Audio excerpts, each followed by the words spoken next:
Darah Yesus, saya berdoa. Kumohon kuasa Elohim bekerja, jamahi video klip ini menjadi video klip yang bermanfaat kepada semua orang yang menonton video klip ini. Jamahi setiap hati pribadi mereka agar terbuka untuk mendengarkan dan mengerti penjelasan saya tentang 20 perkara Sabah ini.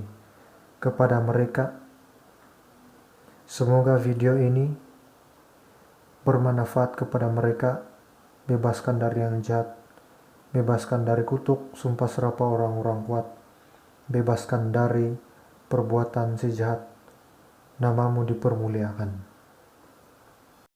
Tuhan, jamai setiap hati pribadi yang memperjuangkan 20 perkara Sabah, agar sentiasa cekal, bersemangat, tidak putus asa, dan sentiasa berani dalam menyuarakan dan menuntut hak-hak Sabah sehingga difahami banyak orang, sehingga sampai ke telinga Kerajaan Putrajaya agar menuruti perjanjian ME 63 melaksanakan 20 perkara ini kepada Sabah.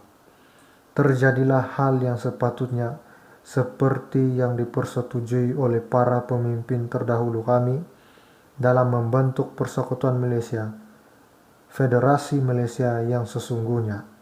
Saya juga berdoa untuk para pemimpin di kerajaan pusat agar terbuka hati dan melaksanakan 20 perkara Sabah kepada Sabah ini yang sudah dipersetujui sejak awal pembentukan Federasi Malaysia, yaitu di waktu kepimpinan Mendiang Tun Fuad Stephen bersetuju negara Sabah bergabung membentuk Federasi Malaysia bersama-sama Persekutuan Tanah Melayu Malaya, negara Singapura dan negara Sarawak, di mana dalam Federasi Malaysia semua negara anggota dianggap satu negara entiti yang berbeza antara satu dengan yang lain dan dihormati hak-haknya.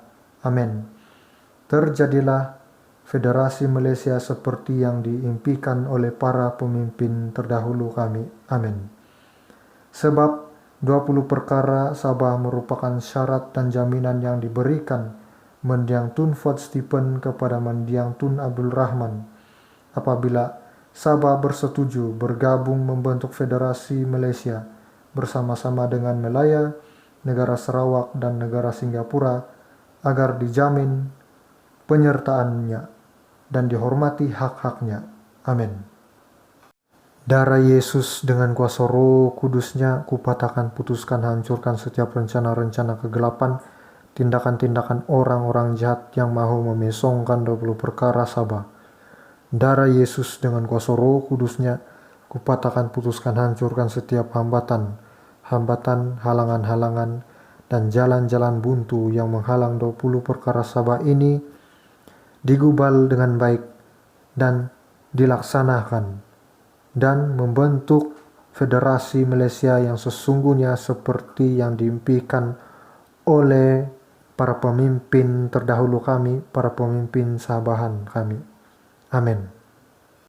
Darah Yesus sucikan, kuduskan, dan bentengi tubuh, jiwa, roh, dan hidup para pemimpin-pemimpin kami dan para pemimpin-pemimpin di kerajaan pusat agar tergerak dalam menunaikan 20 perkara Sabah ini kepada Sabah, dan agar mereka tergerak membentuk pula Federasi Malaysia yang sesungguhnya seperti perumpamaan 3 rumah panjang yang masing-masing mempunyai kepala suku, kepala pemimpinnya, rakyatnya, dan harta milik mereka masing-masing, saling menghormati antara satu rumah panjang dengan satu rumah panjang yang lain. Amin. Darah Yesus sucikan, kuduskan, dan bentengi video klip ini agar menjadi video klip yang bermanfaat kepada banyak orang yang mendengarkannya. Amin. Namamu dipermuliakan. Amin. Terpujilah namamu, ya Tuhan Allahku Elohim, di tempat tinggi. Amin. Salam sejahtera kepada saudara-saudariku sekalian. Hari ini saya akan membahaskan tentang 20 perkara Sabah kepada saudara-saudari secara simpel, secara ringkasnya, apa saja dalam 20 perkara itu. Dan 20 perkara itu sebenarnya terkandung dalam ME63. File ME63 ini seperti yang saya paparkan kepada saudara-saudari sekalian. Dan file ME63 ini, 20 perkara ini sudah termaktub di PBB, mempunyai nomor rujukan seperti dalam gambar raja ini di atas, NO10760, dan ia merupakan satu file yang sah di PBB. Diakui oleh 5 negara, yaitu pertama United Kingdom, kedua Persekutuan Tanah Melayu Malaya, ketiga negara Singapura, keempat negara Sarawak, kelima negara Sabah. 20 perkara Sabah itu juga termaktub dalam perlembagaan Malaysia sekarang, yaitu di bahagian perkara 153, yaitu perizaban kota berkenan dengan perkhidmatan permit dan sebagainya bagi orang Melayu dan anak negeri mana-mana antara negeri Sabah dan Sarawak. Di dalam perkara 153 ini juga kita dapat melihat kenyataan bahwa menjadi tanggung jawab yang di Pertuan Agong untuk melindungi kedudukan istimewa orang Melayu dan anak negeri mana-mana antara negeri Sabah dan Sarawak dan kepentingan sah kaum-kaum lain mengikut peruntukan perkara ini, di mana 20 perkara juga termasuk dalam perkara 153 ini, sebab ia menjadi hak kepada anak negeri mana-mana negeri Sabah dan Sarawak, dan hak itu dijaga oleh yang di Pertuan Agong. Perkara 1 dalam 20 perkara Sabah itu membincangkan tentang agama. Sabah itu bebas beragama, walaupun Persekutuan Malaysia, Federasi Malaysia, Malaysia yang dikenali saat ini, agama rasminya adalah Islam. Namun di Sabah itu tiada agama rasmi. It's mean kita bebas beragama. Keduanya adalah bahasa. Bahasa rasmi di Sabah adalah bahasa Inggris, apa-apapun tujuannya. Namun bahasa Melayu boleh saja dituturkan, dan bahasa-bahasa yang lain, seperti bahasa Kadazan, Dusun, Murut, Bajau, Sungoi, dan sebagainya. Ketiga, mengenai dengan perlembagaan. Di Sabah memiliki perlembagaan yang tersendiri, berbeda daripada perlembagaan di pusat, kerajaan pusat yaitu di Persekutuan Tanah Melayu, dan perlembagaan yang ada sekarang, yaitu perlembagaan Malaysia. Saudara-saudari boleh pause video ini untuk membaca perkara 3 di dalam gambar raja yang saya berikan kepada saudara-saudari untuk lebih dapat mengerti apa yang saya maksudkan kepada saudara-saudari sebentar tadi. Perkara keempat berbicara tentang ketua persekutuan. Sultan bersembilan berhak menjadi ketua Persekutuan Malaysia, Federasi Malaysia, mengikut perlembagaan persekutuan, dan yang di Pertua Negara Borneo Utara yaitu Sabah, yang di Pertua Negara Singapura dan Governor of Sarawak merupakan ketua negara masing-masing. Maka tidak layak untuk dipilih sebagai ketua persekutuan, ketua Federasi Malaysia. Namun apa yang saya harapkan dalam perkara 4 ini nanti apabila digubal balik, yang di Pertua Negara Borneo Utara, Sabah, yang di Pertua Negara Sarawak boleh menjadi ketua negara Persekutuan Malaysia nantinya. Yang kelima berkaitan dengan nama persekutuan. Nama persekutuan adalah Malaysia, bukan seperti yang dicadangkan Malaya, yakini Melayu Raya. Namun apabila perkara kelima ini nanti digubal balik, harap Malaysia itu ditukar kepada Federasi Malaysia lah. Perkara 6 membincangkan tentang immigration. Kuasa immigration ada di atas tangan kerajaan Sabah sebenarnya, bukan pula di atas tangan kerajaan pusat. Bukan seperti yang sekarang ini.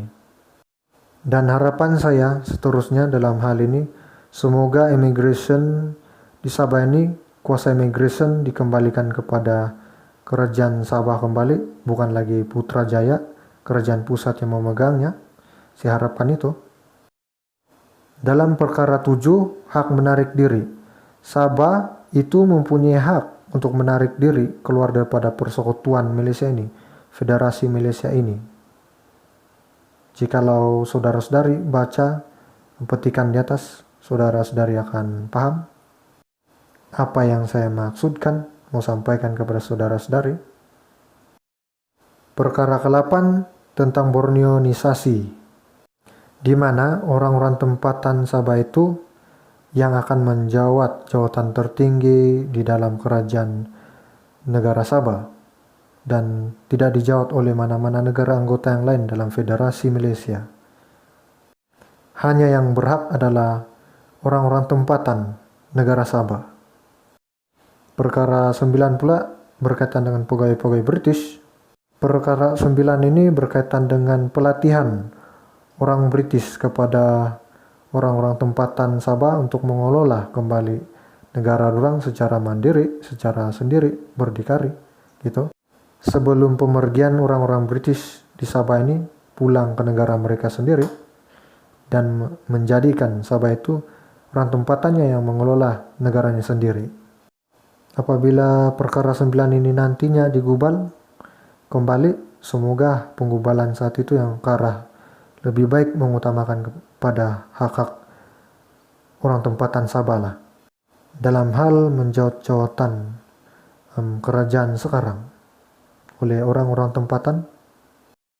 Perkara 10 membincangkan tentang kewarganegaraan. Di sini simpel saja, di mana dia menyatakan bahwa rakyat Sarawak dan Sabah yang lahir sebelum Malaysia berhak menjadi warga negara persekutuan, di mana sebelum Malaysia, Federasi Malaysia dibentuk pada 16 September 1963. Perkara 11 berkaitan dengan cukai dan keuangan.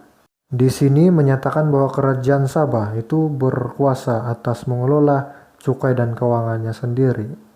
Tidak pula dilibatkan oleh negara-negara lain, tidak boleh dicampur tangan oleh negara-negara lain, negara-negara anggota lain dalam Federasi Malaysia. Perkara 12 berkaitan dengan hak istimewa Bumi Putra orang Sabah dan Sarawak. Di sini menyatakan bahwa Sabah menikmati haknya, keistimewaan seperti yang diberikan kepada bangsa Melayu di Malaya, tetapi formula yang dipraktikkan di Malaya tidak semestinya digunakan pakai oleh Borneo Utara, Sabah. Perkara ke-13 menyatakan tentang kerajaan di Borneo. Sabah itu berhak memiliki sistem kementerian mereka sendiri serta berhak membentuk kabinet masing-masing, membentuk kabinetnya sendiri.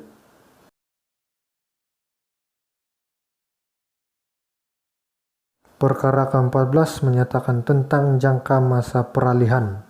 Di sini menyatakan bahwa negara Sabah itu berhak mengatur kerajaannya sendiri, tidak boleh diatur oleh kerajaan pusat, kerajaan Putrajaya sekarang ataupun kerajaan Sarawak. Saudara-saudari boleh pause video ini untuk membaca lebih terperinci lagi tentang perkara 14 ini mengenai Sabah. Perkara ke-15 tentang pendidikan. Sabah itu mempunyai sistem pendidikannya sendiri dan mengikut kerajaannya sendiri, arahan daripada kerajaannya sendiri, bukan arahan daripada kerajaan persekutuan di Putrajaya. Saudara-saudari boleh pause video ini untuk melihat, membaca lebih terperinci lagi tentang perkara 15 mengenai pendidikan, sistem pendidikan di Sabah. Perkara ke-16 berkaitan dengan perlindungan perlembagaan. Di sini dinyatakan tidak ada seberang pindahan, perubahan atau pembatalan dapat dilakukan oleh kerajaan pusat kepada perlindungan-perlindungan yang diberikan khas kepada Borneo Utara, Sabah, serta Sarawak tanpa persetujuan kerajaan masing-masing. Dan dinyatakan juga kuasa ini adalah hak mutlak penduduk negara-negara ini, hak mutlak negara Sabah. Perkara 17 menyatakan tentang perwakilan parlimen. Saudara-saudari boleh pause video ini untuk membaca perkara 17 lebih terperinci lagi. Dan apa yang saya harapkan apabila perkara 17 ini nanti juga digubal ke arah yang lebih baik lah, di mana pada Malaysia yang baru sekarang dibentuk itu seharusnya Sabah dan Sarawak memiliki jumlah kursi dalam parlemen sama dengan kerajaan persekutuan, kerajaan di Malaya, di mana pembagian kursi yang saya maksudkan dalam parlemen Malaysia saat ini adalah 50-50 lah, sekata gitu. Jikalau Malaya memiliki 105 kursi di parlemen, Sabah Sarawak juga pun memiliki 105 kursi di parlemen. Perkara ke-18 menyatakan tentang ketua negara. Di sini, ketua negara Sabah disebut sebagai Yang di-Pertua Negara Sabah. Saudara-saudari boleh pause video ini untuk membaca lebih terperinci lagi tentang perkara 18, yaitu berkaitan dengan ketua negara masing-masing, yaitu ketua negara di Singapura, Sarawak, dan Sabah. Perkara ke-19 berkaitan dengan nama Borneo Utara, yaitu ditukar kepada Sabah. Saudara-saudari boleh pause video ini untuk membaca lebih terperinci lagi tentang perkara 19. Perkara 20 berkaitan dengan tanah, hutan, kerajaan tempatan, dan lain-lain di Sabah. Secara kesimpulannya, yang saya dapat berikan kepada saudara-saudari dalam perkara 20 ini, kerajaan Sabah itu berkuasa atas tanahnya, hutannya, negaranya sendiri, kerajaan tempatannya, dan lain-lain yang ada di tempatnya sendiri di negara Sabah ini.